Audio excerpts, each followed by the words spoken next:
están? Bienvenidas, bienvenidos a CNN Prime. Comenzamos esta semana llena de noticias, así que vamos de inmediato con los titulares. A puertas de que el veto a la ley de usurpaciones se discute en el Senado, continúan las declaraciones cruzadas entre el gobierno y la oposición, mientras el ministro de las Express defendió la observación que deja las sanciones de las usurpaciones, que han denominado como pacíficas, a criterio de los jueces. El presidente de la Cámara Alta aseguró que no existen las llamadas ocupaciones no violentas. Intensa jornada se vivió en Tiltil, luego que la municipalidad informara el cierre de 9 establecimientos educacionales producto de una deuda que supera los 18.000 millones de pesos. Desde el Mineduc anunciaron una inyección de recursos para asegurar la continuidad hasta fin de año, pero los profesores exigen el pago del 100% de sus sueldos antes de retomar las clases. El Consejo Constitucional despachó el capítulo 9 sobre el Ministerio Público. Dentro de las normas aprobadas se encuentra la creación de la Fiscalía Supraterritorial, que seguirá causas sobre el crimen organizado y de alta complejidad. Aunque la iniciativa fue apoyada transversalmente, no contó con los respaldos de los consejeros comunistas. Y en temas internacionales, sin un claro ganador, se desarrolló anoche el primer debate presidencial en Argentina, solo 3 semanas de la primera vuelta. La instancia en la que participaron los 5 candidatos estuvo marcada por temas como la inflación y los emplazamientos cruzados entre los postulantes. Todo esto y mucho más, aquí comienza CNN Prime.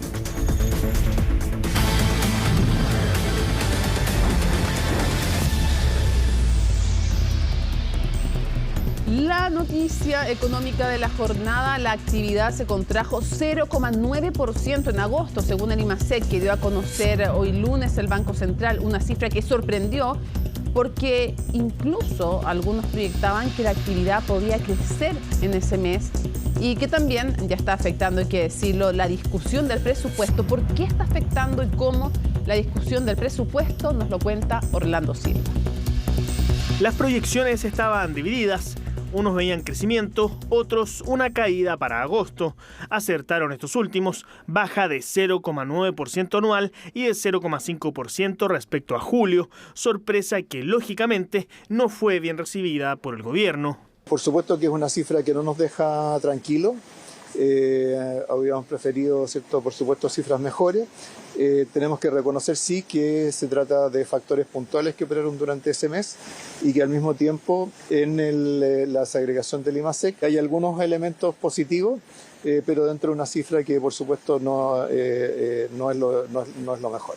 El comercio sigue muy golpeado, con una caída que en agosto tuvo un ritmo menor. Los que también bajaron fueron los servicios, que se habían mantenido en terreno positivo hasta julio, lo que venía evitando mayores caídas en la actividad, situación que ahora se revirtió. Malos números que no lograron ser revertidos por la mayor producción de bienes. Si uno mira las cifras de comercio, otras cifras, en general venían bajando ya hace un tiempo, y el dato de servicio era el que se mantenía un poquito más resiliente, y es efectivamente la primera baja en harto tiempo, en la primera del año. Se explica principalmente por una actividad más débil de lo esperado en los servicios educacionales, que a su vez es muy probable que tenga que ver con el paro del Colegio de Profesores que ocurrió durante los últimos días del mes de agosto. Hemos tenido algunos datos más volátiles en términos de minería. A su vez el comercio se ha ido estabilizando después de caer por varios meses consecutivos, y ya en el margen, de hecho, el comercio empieza a mejorar. Contracción económica que a su vez provocó críticas de varios parlamentarios que participarán de la discusión del presupuesto 2024 hacia el jefe de la billetera fiscal, quien hace unos días justificó el aumento en el gasto público en los mejores pronósticos económicos que se venían dando. Si hoy día el crecimiento ha caído 0,9%, es harto, y el desempleo ha subido al 9%, son malas noticias para Chile, pero malas noticias para el presupuesto, porque la base sobre la cual se había construido era que el país seguía creciendo. Ya ha pasado exactamente lo contrario. La cifra del IMASEC que conocimos hoy, de un crecimiento negativo del 0,9%, confirma nuestro cuestionamiento al 3,5% de crecimiento del gasto público. En la Comisión Mixta de Presupuesto pediremos al ministro Marcel que aclare las cifras y proyecciones, sobre todo considerando que ya hemos tenido problemas contables con la DIPRES. Le hemos manifestado al ministro nuestra preocupación por una economía que ha vuelto a decrecer. El presupuesto del 2024 tiene que hacerse cargo también de esta realidad. Vamos a ver, en la medida que vayamos superando estos factores más puntuales, vamos a ir viendo cifras más positivas. Se ha estado trabajando durante 6 meses en producir, ¿cierto?, un proyecto que distribuye recursos entre 30 y tantas partidas, cientos de servicios y de programas públicos, 8.000 cifras dentro del presupuesto, 2.500 glosas, 43 artículos. Si eso no es trabajo técnico, no sé qué es lo que lo sería. Con este IMASEC de agosto es prácticamente un hecho que la economía chilena no crecerá este año. Vamos a otras materias, a las complicaciones que significa el próximo cierre de 9 colegios en Tiltil por falta de liquidez. Se suma el llamado a paralización de los profesores que exigen que les sea pagado su sueldo completo. María Luisa Carrión tiene toda la información al respecto. María Luisa, buenas noches. Intensa jornada acá en Tiltil, partieron muy temprano las reuniones en el Ministerio de Educación y luego todo se trasladó hasta acá donde nos encontramos en el Liceo Manuel Rodríguez. Hasta acá llegó el alcalde y se reunió con los dirigentes de los profesores, de los asistentes de la educación y también con apoderados. De hecho, hubo momentos bastante tensos en los que los apoderados increparon al alcalde por la decisión que todos conocemos de cerrar 9 establecimientos educacionales por no tener liquidez, por no tener dinero, por una deuda que se arrastra hace ya varios años y que hasta el año pasado sumaba 18.000 millones de pesos y que imposibilitó que durante este mes los profesores y los asistentes de la educación recibieran su sueldo completo. De hecho, algunos recibieron tan solo el 40% del total de su sueldo.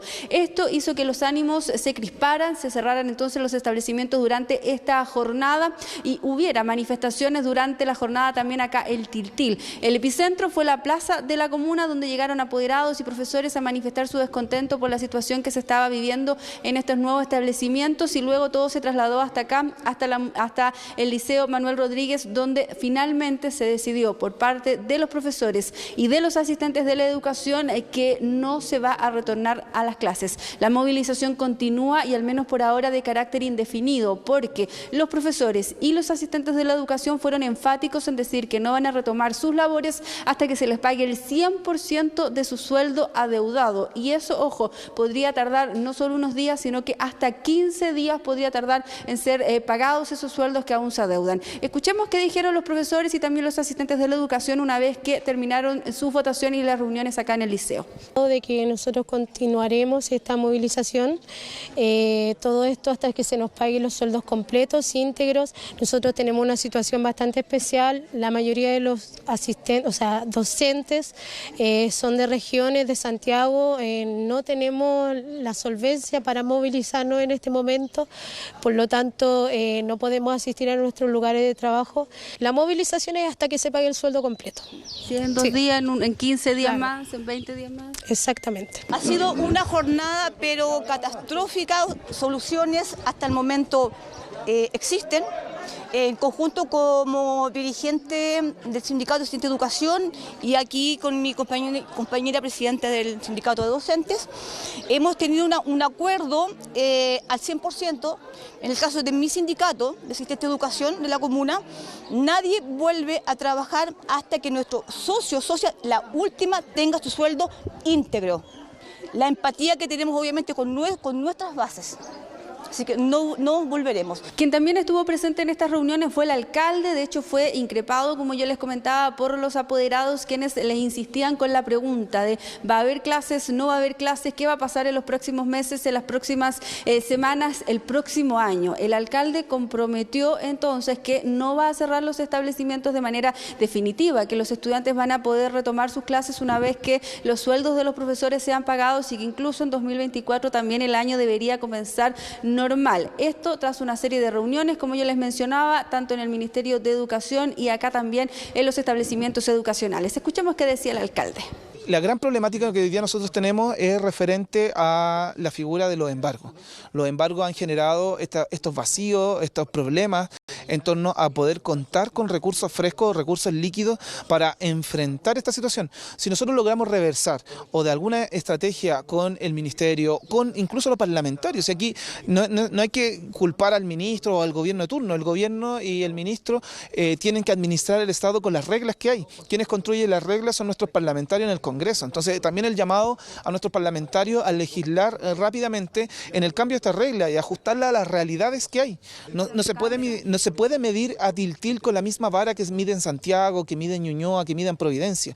Más temprano, mucho antes de estas votaciones y mucho antes de las manifestaciones, incluso acá en Tiltil, el alcalde se reunió en Santiago, en el Ministerio de Educación, con el ministro, con la subsecretaria, también con los dirigentes del Colegio de Profesores de la comuna para tratar de buscar una solución. Y ahí hubo algunas medidas a mediano plazo y también a largo plazo, como un proyecto de ley, también para garantizar, por ejemplo, que el próximo año el establecimiento va a poder seguir funcionando en condiciones óptimas. Y entonces allí el ministro se comprometió a una serie de soluciones a muy mediano o corto plazo para que los establecimientos puedan volver a funcionar, que fue lo comprometido por el Ministerio de Educación, pero también con cosas más a largo plazo para que se puedan ir retomando en las próximas semanas, incluso con discusiones de proyecto de ley. Escuchemos. Las medidas que estamos tomando como Ministerio de Educación, que implican inyección de recursos a propósito de la distribución del Fondo de Apoyo a la Educación Pública, que va a ocurrir en un par de semanas más.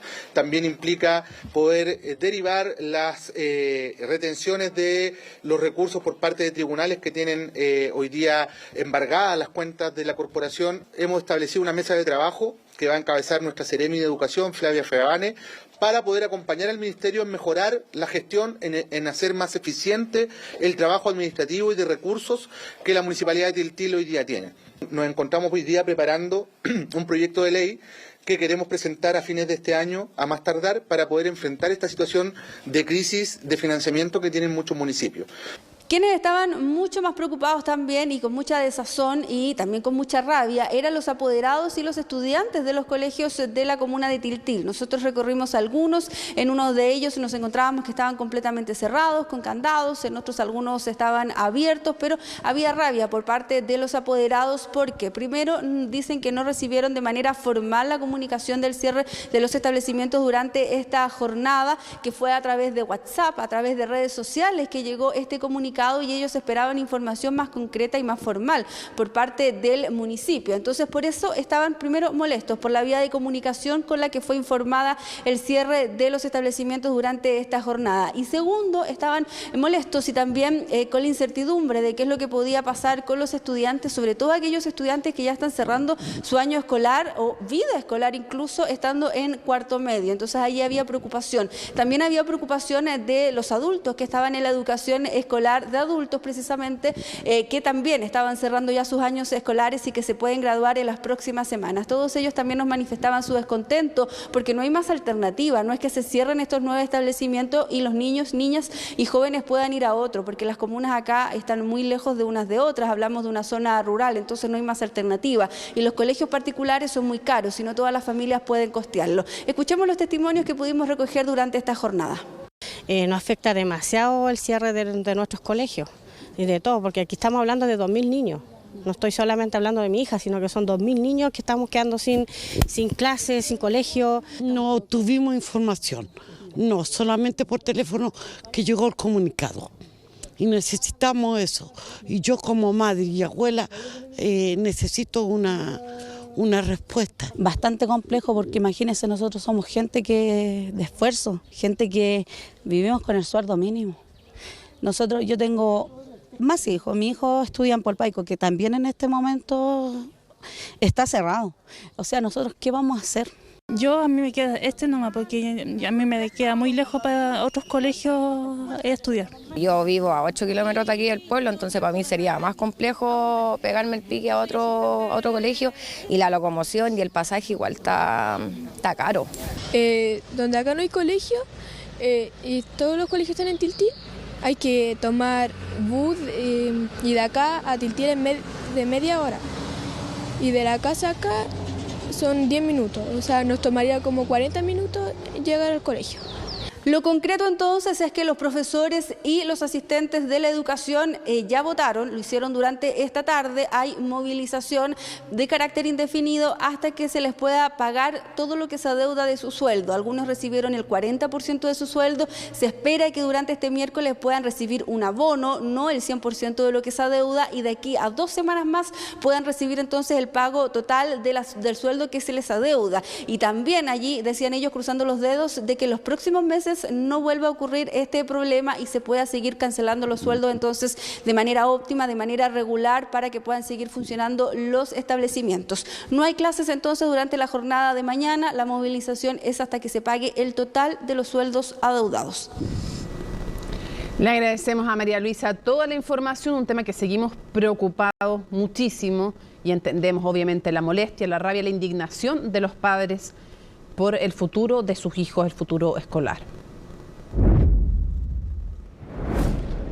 Cuando vamos a otras materias, personal de Carabineros allanó el Instituto Nacional, todo esto en el contexto de una investigación por la presunta planificación de un ataque incendiario contra la Rectoría. Todo esto mientras el centro alumno y los apoderados llaman a no estigmatizar a todos los estudiantes del recinto por el actuar de unos pocos. En general la comunidad también sostiene, y uno podría decirlo de manera fácil, que una cosa es no estigmatizar y otra cosa es que hay que investigar. Bueno, Macarena Román tiene el informe.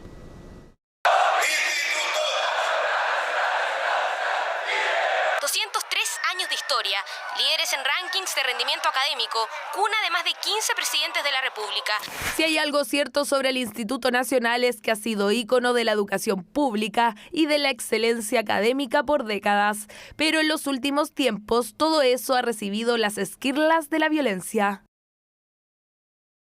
Fue justamente aquello lo que desencadenó un intento de quema de una de las inspectorías del establecimiento el miércoles pasado. Eso, más supuestas amenazas sobre incendiar la rectoría, provocaron el allanamiento del recinto. La denuncia la realiza la propia Municipalidad de Santiago y es en atención a ello que nosotros organizamos esta es una de las diligencias que organizamos a propósito de esta denuncia, que son hechos graves. El allanamiento al Instituto Nacional lo concretó Carabineros por orden de la Fiscalía y después de la denuncia hecha por el municipio de Santiago, que durante este año ya ha ingresado 8 querellas vinculadas a liceos emblemáticos. Nosotros estamos colaborando con las diligencias que la Fiscalía va definiendo porque nos interesa que esta investigación avance y que conozcamos la autoría de quienes provocaron el incendio de la inspectoría la semana pasada y quienes han hecho amenazas de quemar la rectoría del Instituto Nacional.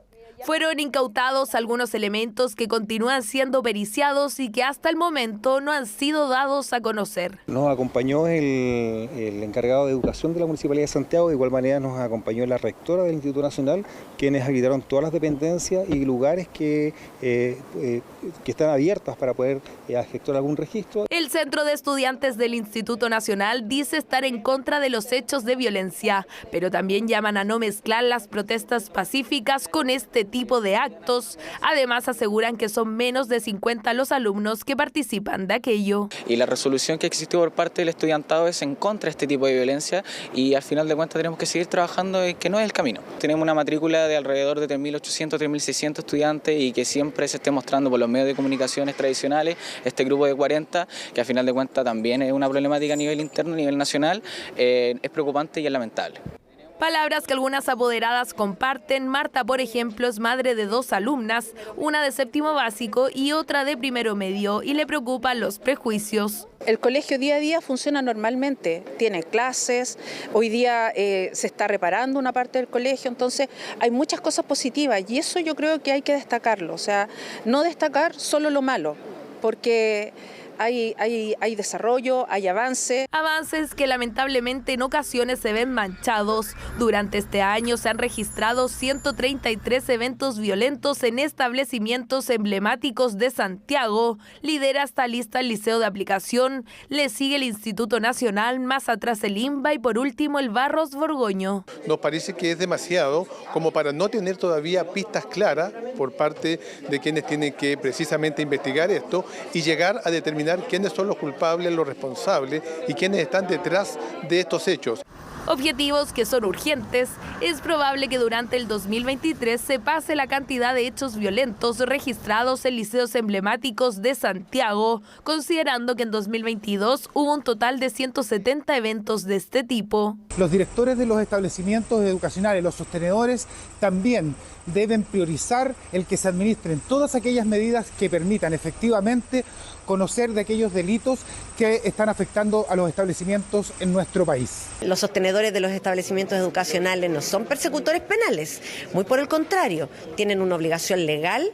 En este caso lo han hecho, igual que otros sostenedores en el país, pero su principal función es evitar que las comunidades escolares se resientan. En el municipio de Santiago dicen estar enfocados en 3 ejes: dialogar con las comunidades educativas, abordar firmemente las faltas a la convivencia escolar y fortalecer la coordinación entre autoridades y policías para enfrentar los delitos. El tema del veto a la ley de usurpaciones sigue candente y ahora la oposición evalúa recalificar este veto del gobierno por diferencias con qué sanciones se dan según qué tipo de toma ilegal se está produciendo. Desde Chile Vamos plantean que no existe la ocupación no violenta, aun cuando la moneda ha insistido en esa acción que ya está tipificada en la legislación vigente. Bueno, de todo aquello nos cuenta Estefanía Bustamante. Bueno, muy buenas tardes. Hay como ruido ambiente. Ruido que también se ha hecho sentir en los pasillos del Congreso por el veto de la despachada ley de usurpaciones que ingresó la moneda. Fueron las 14 observaciones realizadas por el Ejecutivo, algunas que incomodaron a la derecha y que por eso en la oposición evalúan recalificarlas, ya sea en la Comisión de Seguridad o la Sala del Senado. Esa es una decisión que le corresponde al presidente del Senado, lo está mirando y nosotros vamos a buscar todas las fórmulas para que la decisión que democráticamente tomó el Parlamento, la Cámara de Diputados y el Senado hace un mes atrás, sea refrendada. Toda usurpación es violenta por naturaleza.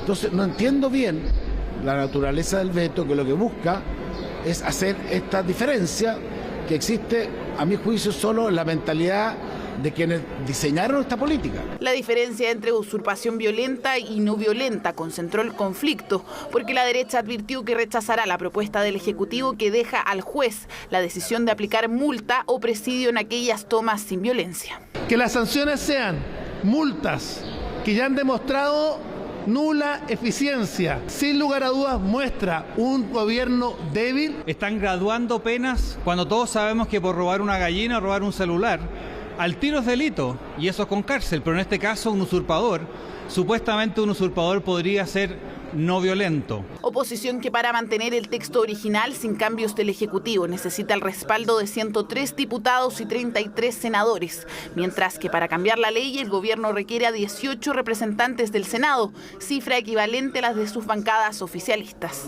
Quizás es sin violencia física, pero violencia psicológica.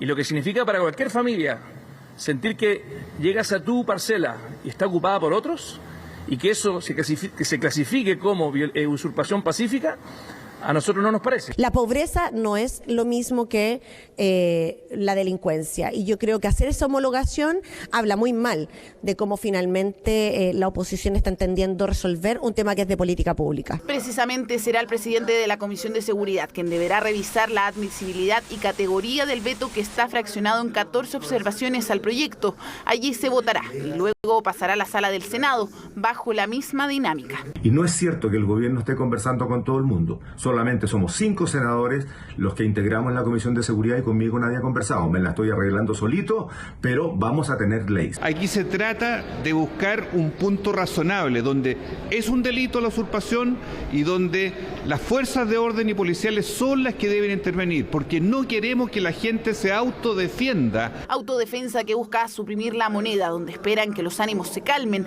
incluso en sus propios partidos que anteriormente tuvieron diferencias con los cambios del Ejecutivo. De ahí a que el emplazamiento de la derecha es hacia el Frente Amplio y el PC. Eso es una caricatura interesada.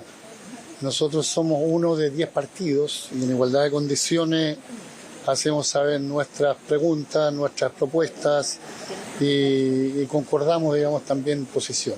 Tanto si la derecha recalifica el veto o lo declara inadmisible, el gobierno podría acudir al Tribunal Constitucional. El Código Penal distingue entre usurpaciones violentas y no violentas. Por tanto, dicha clasificación no corresponde a un invento del gobierno. Corresponde a la forma en que está regulado de acuerdo a nuestra legislación. La Comisión de Seguridad emitirá un informe negativo o positivo a la sala. Allí La Moneda podrá aprobar sus observaciones sin recurrir, por ejemplo, a la DC o a independientes. Eso sí logra alinear a todos sus partidos para conseguir los votos. Y en materia constitucional, el Consejo aprobó las normas relativas al capítulo sobre Ministerio Público, incluyendo la creación de una fiscalía supraterritorial. Vamos a tomar contacto con Alicia Contreras para conocer más información sobre este importante tema. Alicia, buenas noches. Hola, muy buenas noches. Nuevo día de votaciones acá en el Consejo Constitucional. Votaron el capítulo que se refiere a Ministerio Público y además el capítulo sobre Justicia Electoral y CERVEL. Y una de las votaciones más llamativas fue la creación de esta Fiscalía supraterritorial que se encargue de delitos de alta complejidad a nivel nacional. Esta tuvo una votación de 48 consejeros. Solo 2 consejeros votaron en contra del Partido Comunista. Y este es uno de los pocos desmarques que ha tenido el Partido Comunista respecto de su bancada Unidad para Chile. Acá la derecha dice que esta fiscalía va a servir porque de esta forma puede conectar todas las investigaciones que ocurran en distintas regiones del país. Desde el Partido Comunista, por su parte, acusan lo que reclamó en su momento la Corte Suprema cuando vino acá al Consejo Constitucional, quien dijo que esto se podría convertir en un poder judicial paralelo. Escuchemos las declaraciones respecto de este tema. Hasta el momento, las fiscalías regionales tienen que investigar independientemente este tipo de delitos. Y cuando tratan de unir una fiscalía regional con otra de distinta región, se hace más complejo y más burocrático la investigación penal. Al tener una competencia a nivel nacional de una fiscalía supraterritorial, obviamente se elimina esta burocratización y permite una mayor investigación con los recursos tecnológicos adoptados para ello, que permite llegar al resultado que la gente y la ciudadanía pide hoy en día, que se llama seguridad. Eso es lo importante. Esta nueva institucionalidad sería casi un paralelo a lo que es hoy día la Fiscalía Nacional. Entonces, lo que creemos es que es una medida que hoy día es riesgoso, poco clara, que de hecho involucra al Ejecutivo a través de nombramientos para poder tomar decisiones, lo cual nos preocupa porque atenta contra la autonomía del Ministerio Público y del Poder Judicial. Hoy día, por primera vez, vimos al Partido Comunista votando en contra de manera individual. Ya no toda la oposición, no todo el oficialismo votando unido, sino que el Partido Comunista en contra, y ellos han manifestado que están en contra del proceso y ya en cualquier momento se van a bajar oficialmente. Así que eso puede suceder en cualquier momento. Y hoy se vivía además una reunión importante acá en el ex Congreso Nacional. Amarillos, demócratas, republicanos y Chile Vamos se reunieron, acordaron ya la coordinación respecto del proceso constitucional, acordaron una mesa de trabajo para destrabar los nudos más importantes del texto constitucional. Acá dijeron que hay algunos puntos que hay que pulir y republicanos, por su parte, quien tiene el poder de veto en el Consejo Constitucional, aseguró que ellos están dispuestos, abiertos al diálogo y que su única línea roja es que este texto quede mejor que la actual Constitución. Escuchemos esas declaraciones. Hoy hemos acordado con los presentes, presidentes de partidos todos, que vamos a conformar un grupo de trabajo con expertos y técnicos, los que no estamos en el Consejo, para poder revisar cuáles son las materias que podemos concordar e idealmente caminar así a la posibilidad de tomar la decisión, quienes no la hemos tomado aún, de tener un texto que pueda ser llamado a votar a favor el 17 de diciembre. Para nosotros lo importante es la foto final, en donde tenemos que opinar y hacer un balance entre lo que se nos está proponiendo y la Constitución actual. Tal como lo decíamos este fin de semana, nosotros desde el Partido Republicano, con lo que hoy día tenemos, efectivamente creemos que es más positivo, es objetivamente mejor lo que hoy día está plasmado en ese borrador constitucional que lo que está vigente en la Constitución. Y evidentemente hay mucho espacio para perfeccionar lo que está ahí en el borrador. Nosotros en el Partido Republicano tenemos una sola gran línea roja, que es que lo que ofrezcamos para votar el 17 de diciembre sea mejor que la Constitución actual. Y eso hoy día se está cumpliendo, esperamos que siga así. Mañana siguen las votaciones, se votará el capítulo que se refiere a Banco Central y también a Contraloría. El miércoles ya terminan acá de votar en el Pleno del Consejo Constitucional. El sábado se le entrega este texto a la comisión experta. La comisión experta hace sus observaciones, las tiene que aprobar por 3/5 de la comisión experta. Son 12 expertos de izquierda, 2 expertos de derecha. Se aprueban por 14 votos, por ende cada sector necesita por lo menos 2 votos del lado contrario. Ahí tienen que llegar a acuerdos y después estas observaciones las revisa nuevamente el Consejo Constitucional, donde ahí, recordemos, Republicanos tiene el poder de veto. Le agradecemos a Alicia Contreras toda la información. Seguimos muy atentos a este proceso y, de hecho, terminado el noticiero, después del tiempo en CNN Chile, lo vamos a debatir como cada lunes en Aquí se debate con 4 grandes miembros de la comisión experta, que es la que toma en sus manos ahora este anteproyecto después del sábado. Y en el marco del Día Nacional del Medio Ambiente, el gobierno dio el vamos a la implementación del Servicio de Biodiversidad y Áreas Protegidas, un instrumento que pretende entregar una protección efectiva de la naturaleza en Chile. Cristian Soto nos cuenta en qué consiste. Puede alcanzar hasta los 30 metros de altura y es una especie que solo crece en este punto del planeta. La palma chilena es parte del Parque Nacional La Campana en la región de Valparaíso, lugar escogido para que tras 13 años el Servicio de Biodiversidad y Áreas Protegidas entre en funcionamiento. Porque acá no estamos haciendo una declaración de intenciones, la gracia y el sentido de que esto sea ley es que nos obliga. Según el Foro Económico Mundial, la pérdida de la biodiversidad es uno de los 3 principales riesgos globales. Chile cuenta con un 22% de su territorio terrestre y un 44% de su mar declarado como área protegida. SVAP será un servicio público encargado de la conservación de la biodiversidad, administrando un sistema nacional de áreas protegidas. Acá se van a resolver problemas de duplicidad de funciones, de déficit de patrullaje, de monitoreos que antes estaban algo descoordinados. Y vamos a implementar el SVAP integrando la experiencia del Servicio Nacional de Áreas Silvestres Protegidas del Estado de CONAF.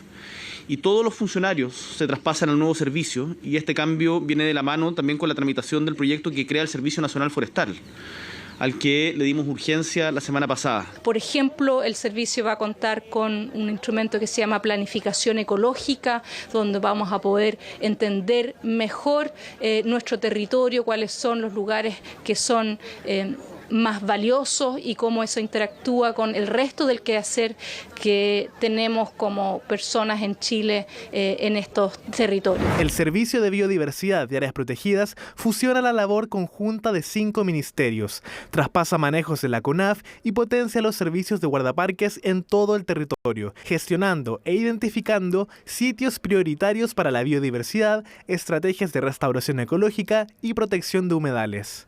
Invita a la colaboración entre 2 ministerios, en este caso representado por CONAF, que con el programa 04 o el programa de áreas silvestres protegidas, pero es el que se va a fortalecer. Esto requiere tarea de todos los actores y Agricultura tiene que ayudar, y para qué decir Cernafor.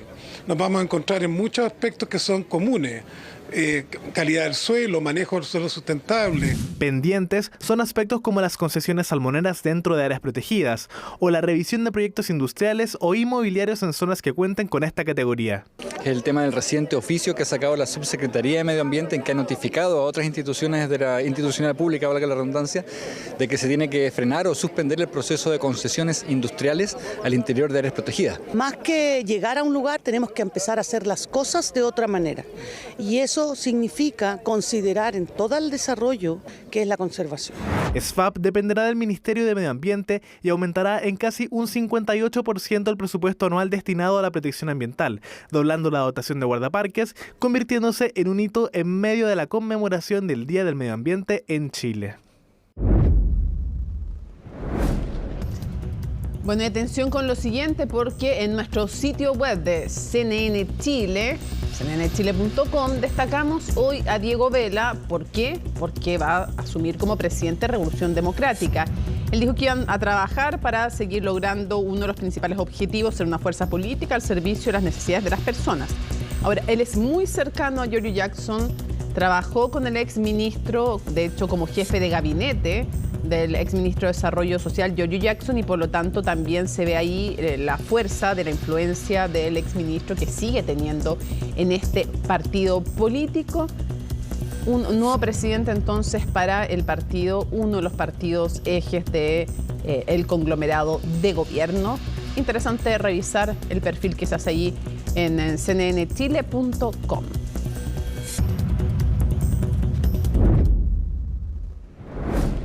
Estos nombres es súper importante tenerlos claros. Kathleen Caricó y Drew Weissman obtuvieron el Premio Nobel de Medicina 2023.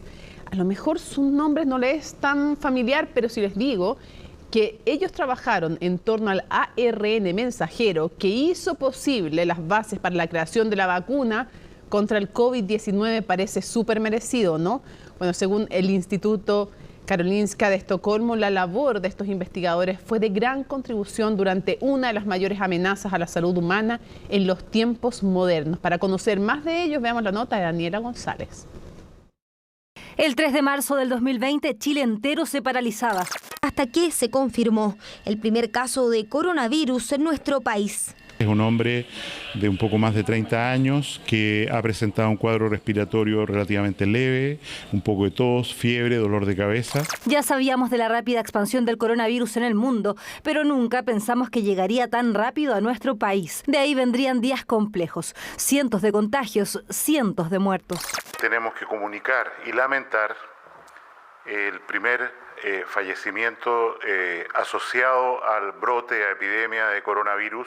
1.807 casos nuevos de pacientes. Sabemos que estamos en las semanas más difíciles. Hemos tenido un aumento importante del número de contagiados. Y de allí vendrían las cuarentenas y la incertidumbre respecto al contagio. Ante esta realidad solo surgía una esperanza: la vacuna. Tras meses de ensayos clínicos, la vacuna Pfizer fue aprobada para su uso de emergencia. Yay, congratulations. Pfizer-BioNTech fue la primera vacuna aprobada, una fórmula que funciona en base a ARN mensajero, y aunque su llegada fue relativamente rápida, los científicos hace ya varios años trabajaban en ella. A Chile llegó casi inmediatamente y después de varios años se ha comprobado que su efectividad fue significativa para erradicar la pandemia. Logró salvar millones de vidas. A pesar de ser aprobada con urgencia, los datos mostraban muy prontamente cómo las personas vacunadas tenían menos riesgo de enfermarse gravemente y fallecer. En estudios nacionales pudimos comprobar que el análisis de la segunda dosis, las vacunas RNA mensajero, tenían mayor efectividad. Y ya superada la pandemia, este trabajo ha logrado reconocimiento. Los científicos Kathleen Caricó y Drew Weissman ganaron el Premio Nobel de Medicina 2023 por sus descubrimientos sobre modificaciones de las bases nucleócidos que finalmente permitieron el desarrollo de la vacuna de ARN mensajero, como Pfizer y Moderna, por ejemplo. Me llamaron, eran las 3:40 o algo así, muy temprano, y mi marido tomó el teléfono, habló con alguien y me dijo: esto es para ti. Entonces me pasó el teléfono y ya sabes lo que se dijo, ya sabes. Drew Weissman y yo recibimos el premio Nobel hoy y pensé, no sabía si era real.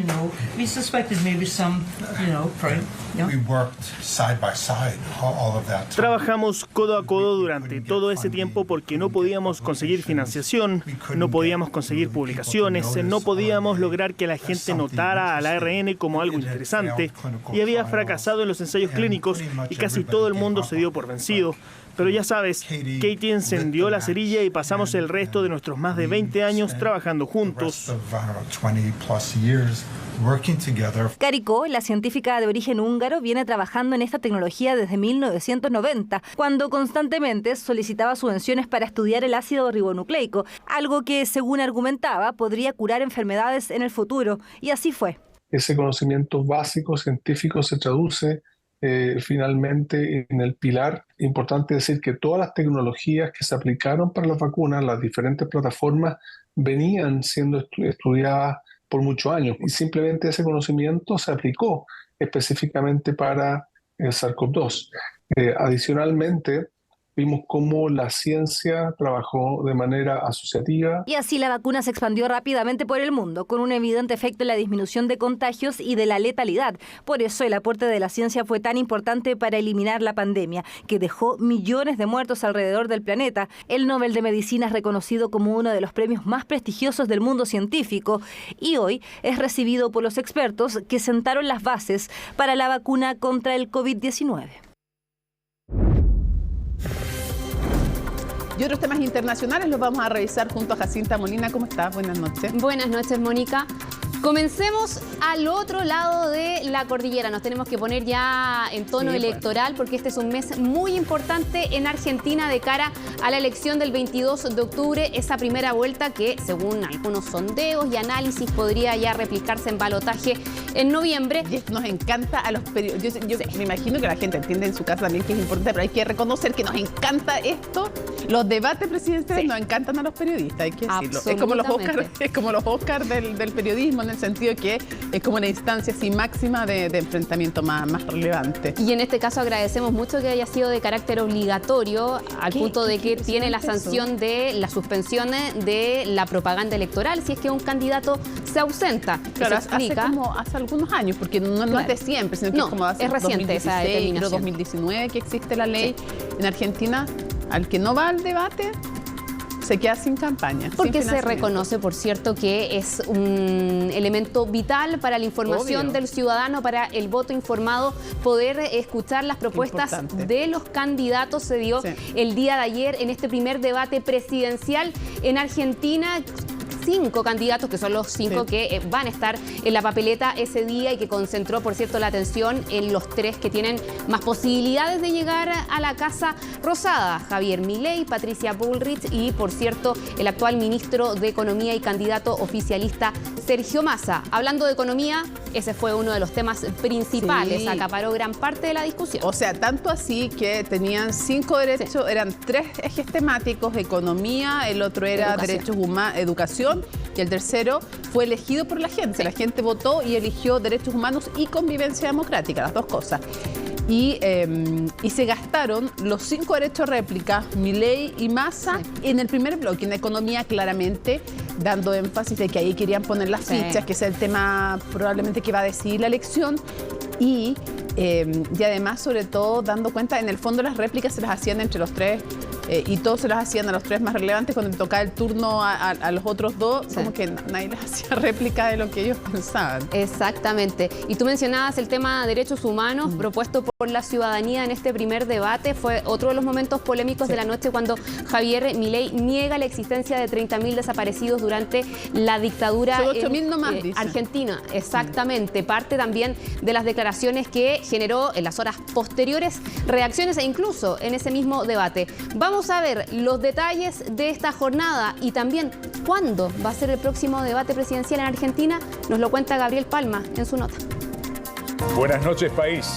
Bienvenidos al debate presidencial 2023. Así empezó el primer cara a cara entre Javier Milei, Sergio Massa y Patricia Bullrich, los 3 nombres con mayores opciones de disputar la presidencia en Argentina el próximo 22 de octubre y que, por obligación, debían presentarse en un primer debate presidencial que se llevó a cabo este domingo y en el que también participaron la candidata de izquierda Miriam Bregman y el gobernador de Córdoba, Juan Schiaretti. El encuentro abordó 3 temas, pero en medio de una inflación anual que supera el 100% y con la pobreza llegando al 40% en el primer semestre de este año, era evidente que el tema que concentraría gran parte de la discusión sería este. El primer tema de la noche es economía. La discusión de los ejes económicos de cada candidatura se quedó con más de 30 minutos de un debate que duró poco menos de 2 horas. Los primeros dardos apuntaron a las controvertidas ideas del ultraderechista, quien mostró una imagen más moderada en el debate, aunque reiteró sus propuestas de dolarizar la economía y cerrar el Banco Central. Nosotros proponemos hacer una reforma del Estado, bajar drásticamente el gasto público, reducir impuestos, abrir la economía y cerrar el Banco Central. Hay muy pocos países que no tienen Banco Central. Si yo le digo cómo se llaman, ustedes ni siquiera saben dónde quedan. Kiribati, Tuvalu y Micronesia. Todos paraísos fiscales. Zimbabue, Ecuador y El Salvador. Eso es lo que te propone Milei. La verdad es que la Argentina tiene que entrar en un proceso de desarrollo. El candidato peronista y actual ministro de Economía, Sergio Massa, tampoco escapó de los dardos de sus contendores por su criticada gestión en la cartera. Tengo claro que la inflación es un enorme problema de la Argentina. También tengo claro que los errores de este gobierno lastimaron a la gente. Y por ellos, aunque no era parte hasta asumir como ministro de Economía, pido disculpas. Ministro Massa, qué lindo que suena todo lo que dice. Lástima que no lo pueda hacer si no baja la inflación. Explícale a los argentinos cómo, siendo el peor ministro de Economía, puede ser un buen presidente.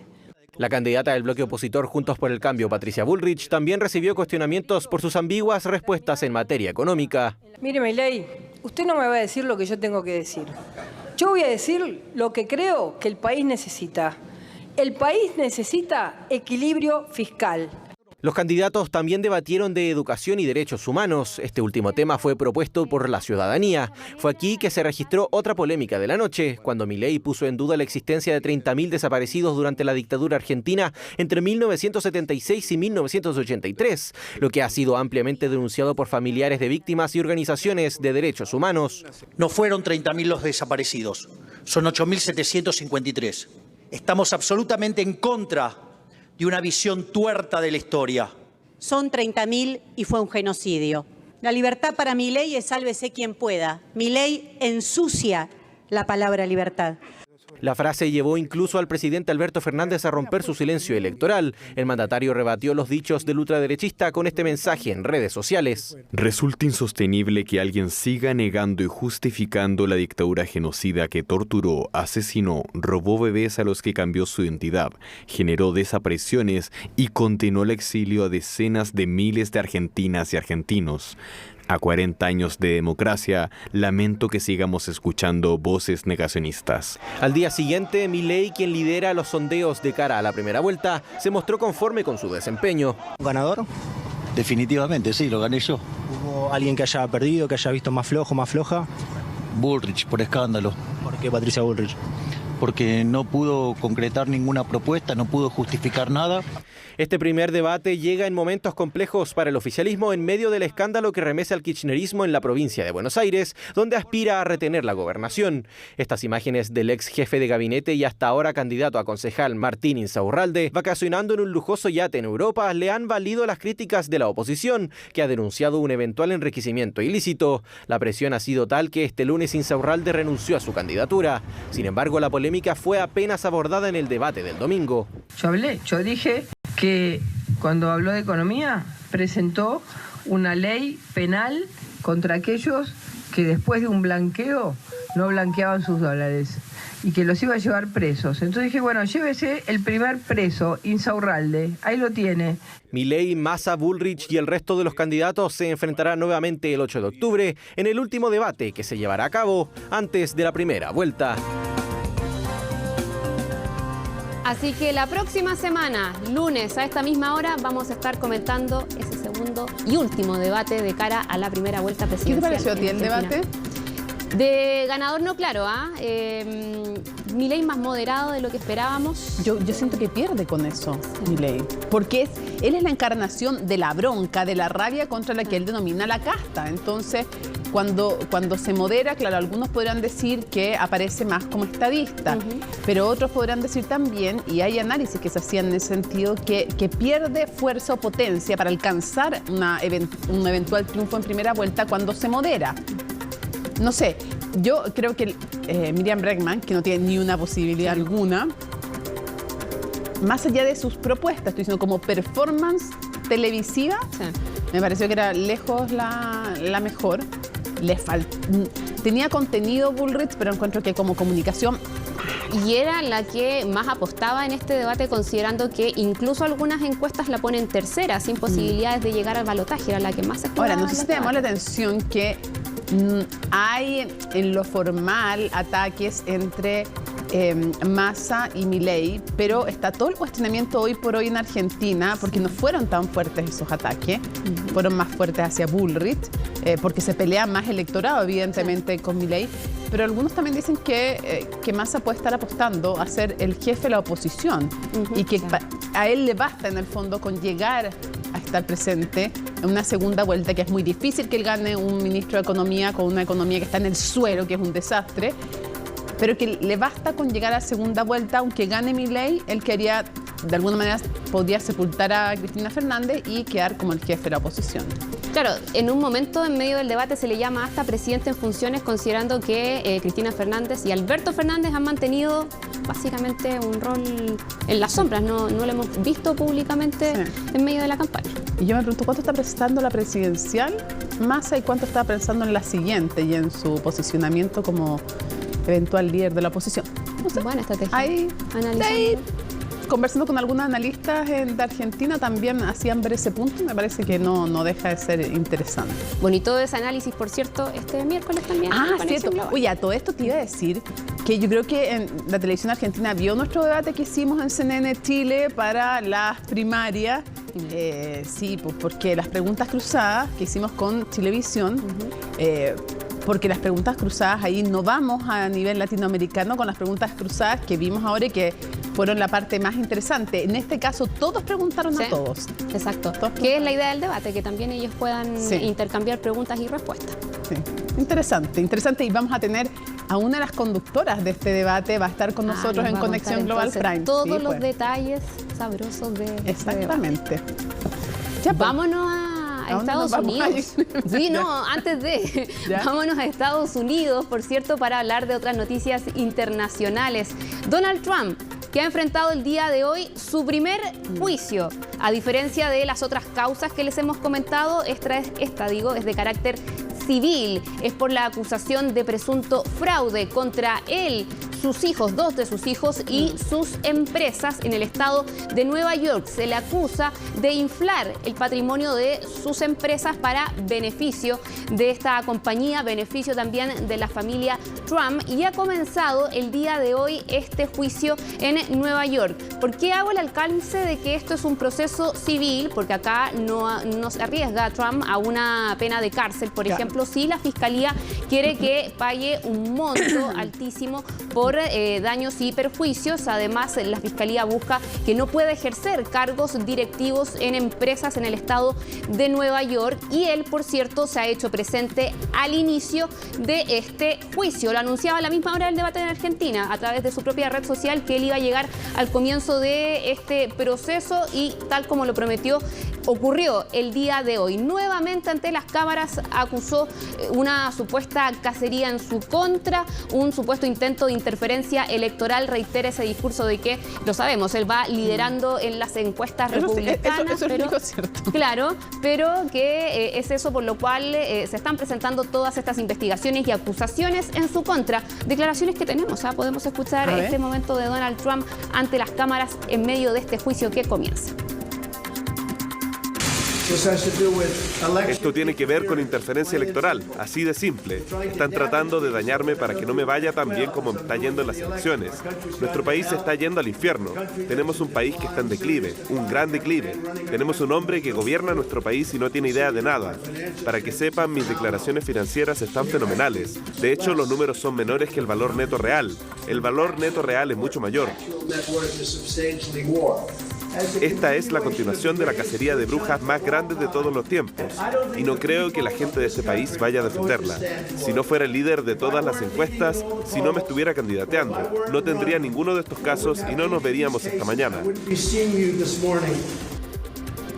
Y en este juicio también decía Donald Trump que le estaban quitando tiempo valioso de su campaña para... O sea, le están haciendo la campaña, o sea, sube y sube con esto. Es una ironía que le están haciendo la campaña, nadie lo está haciendo para ayudarlo, claramente, pero... Pero estas intervenciones le benefician. Pero claro, nunca no le ha perjudicado en lo absoluto, al contrario, para nada. Ahora, algunos dicen que puede ponerle un techo, o sea, que le puede servir mucho en las primarias republicanas y no tanto en las presidenciales, pero las primeras encuestas que hemos conocido, así, la verdad es que... Peleando, incluso superando a Biden, superando y por bastante. Sí. Está compleja la situación en Estados Unidos en materia judicial para Donald Trump, pero lo cierto es que sigue siendo candidato. Quedan ya pocos meses para esa primaria donde probablemente, si todas esas encuestas se cumplen, va a ser la carta exactamente del Partido Republicano, bueno, a tal punto que se ausenta de los debates por lo mismo. Sí, le va bien en pero ojo, hay que tener cuidado porque hay veces en que les ha pasado, pregúntale a Feijóo en España si fue tan buena idea no ir al segundo debate. Hasta el día de hoy se arrepienten. Ya. Tiene otros procesos judiciales Donald Trump, pero por causas penales, donde ahí sí hay una pena de cárcel involucrada. Vámonos a Francia para cerrar este reporte internacional.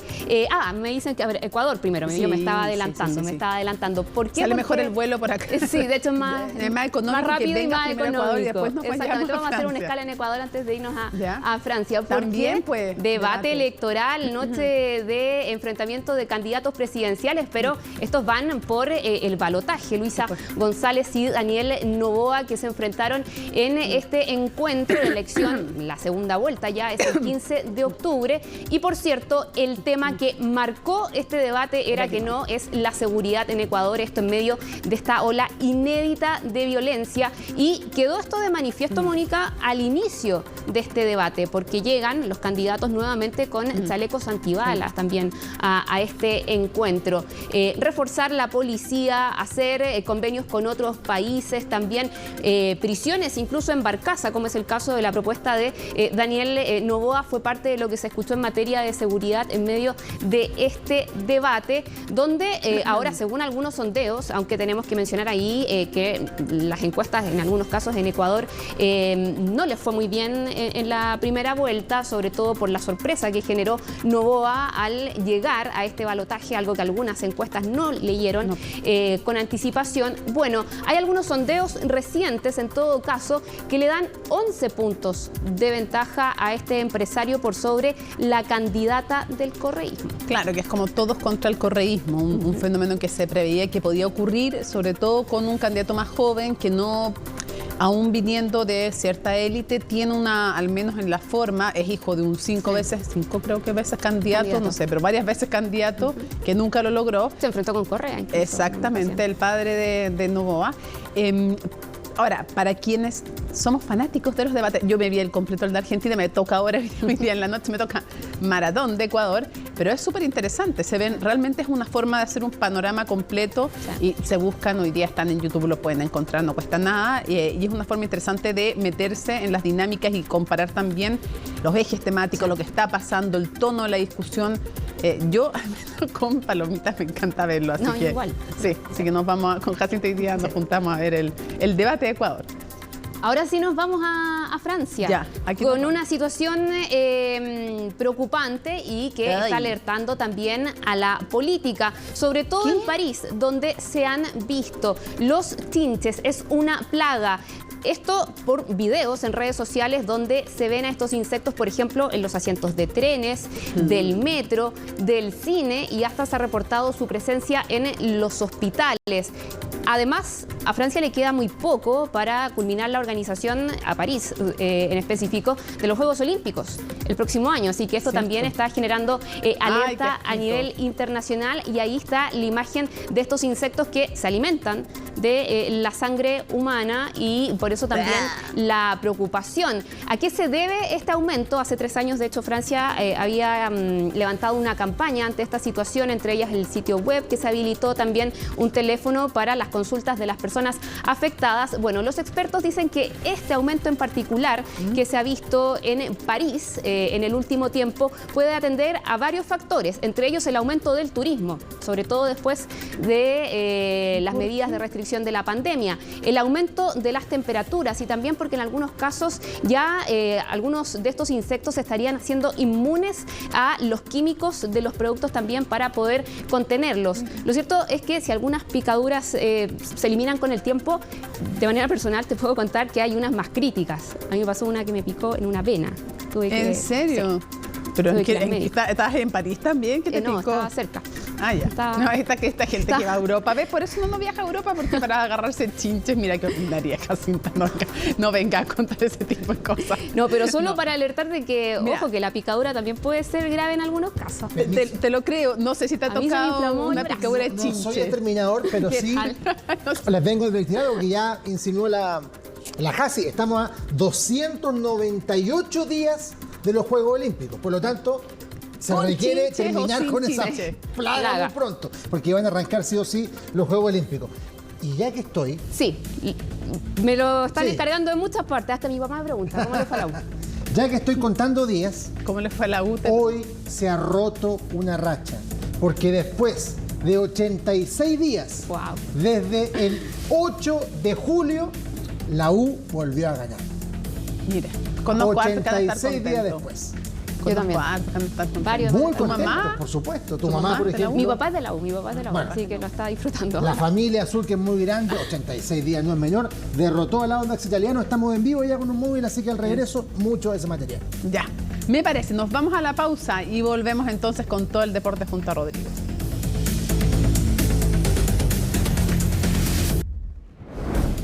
Estamos despidiendo CNN Prime, pero viene CNN Tiempo y luego, como cada lunes, aquí se debate esos momentos críticos en el proceso constituyente y vamos a tener a 4 de los expertos primera línea.